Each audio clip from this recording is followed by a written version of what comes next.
Okay, flex. This is the FX 1451 mid torque, and this is the tongue I tightened, I think, a week ago. This supposedly has 750 pounds of nut busting and 600 tightening. Well, when I loosen it up with the flex, I'm going to tighten it up with the flex and see if the rigid subcompact can loosen it in a week. This supposedly will loosen 400. We'll see. So, reverse. And it is on speed 3.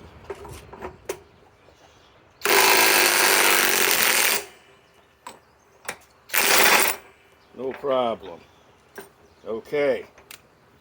Now, tighten.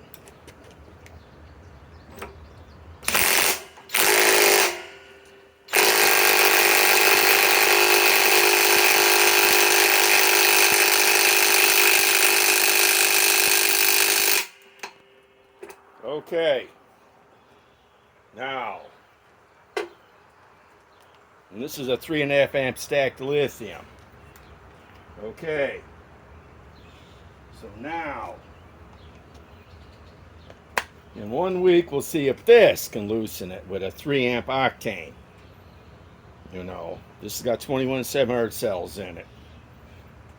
Today is the May 8th, so we'll wait in a week. This will sit out in the bad weather. Okay, Eric from the Brittle Tool Guy signing off.